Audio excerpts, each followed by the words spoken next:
سفیان بن عینہ نے بیان کیا، ان سے ابو اسحاق سلیمان شیبانی نے، انہوں نے عبداللہ بن ابی اوفی رضی اللہ عنہ سے سنا، کہا کہ ہم رسول اللہ صلی اللہ علیہ وسلم کے ساتھ سفر میں تھے، روزے کی حالت میں۔ حضرت صلی اللہ علیہ وسلم نے ایک صاحب بلال سے فرمایا کہ اتر کر میرے لیے ستو گھول لے۔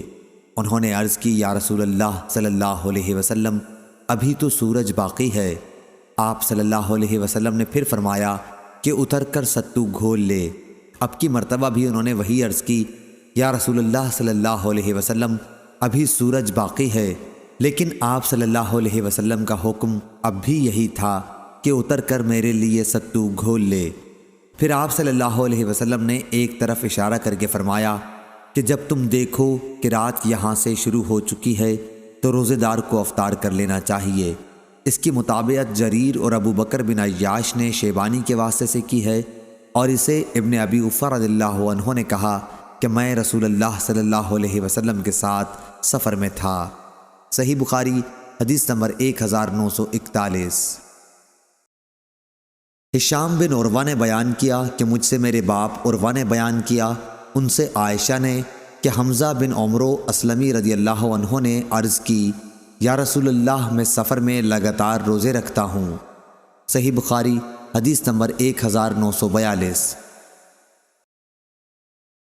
دوسری سند امام بخاری نے کہا کہ اور ہم سے عبداللہ بن یوسف نے بیان کیا، انہیں امام مالک نے خبر دی، انہیں ہشام بن عروہ نے، انہیں ان کے والد نے، اور انہیں نبی کریم صلی اللہ علیہ وسلم کے زوجہ مطہرہ عائشہ رضی اللہ عنہا نے کہ حمزہ بن عمرو اسلمی رضی اللہ عنہ نے نبی کریم صلی اللہ علیہ وسلم سے عرض کی، میں سفر میں روزہ رکھوں؟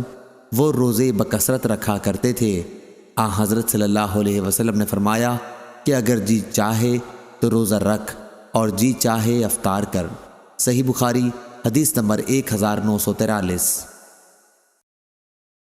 امام مالک نے خبر دی، انہیں ابن شہاب نے، انہیں عبید اللہ بن عبداللہ بن عتبہ نے، اور انہیں ابن عباس رضی اللہ عنہ نے کہ نبی کریم صلی اللہ علیہ وسلم فتح مکہ کے موقع پر مکے کی طرف رمضان میں چلے تو آپ صلی اللہ علیہ وسلم روزے سے تھے، لیکن جب قدید پہنچے تو روزہ رکھنا چھوڑ دیا، اور صحابہ نے بھی آپ کو دیکھ کر روزہ چھوڑ دیا۔ ابو عبداللہ امام بخاری رحمہ اللہ نے کہا کہ عصفان اور قدید کے درمیان قدید ایک تالاب ہے۔ صحیح بخاری حدیث نمبر 1944۔ ام درداء رضی اللہ عنہا نے بیان کیا کہ ابو درداء نے کہا کہ ہم نبی کریم صلی اللہ علیہ وسلم کے ساتھ ایک سفر کر رہے تھے، دن انتہائی گرم تھا، گرمی کا یہ عالم کہ گرمی کی سختی سے لوگ اپنے سروں کو پکڑ لیتے تھے۔ نبی کریم صلی اللہ علیہ وسلم اور ابن رواحہ رضی اللہ عنہ کے سوا اور کوئی شخص روزے سے نہیں تھا۔ صحیح بخاری حدیث نمبر 1945۔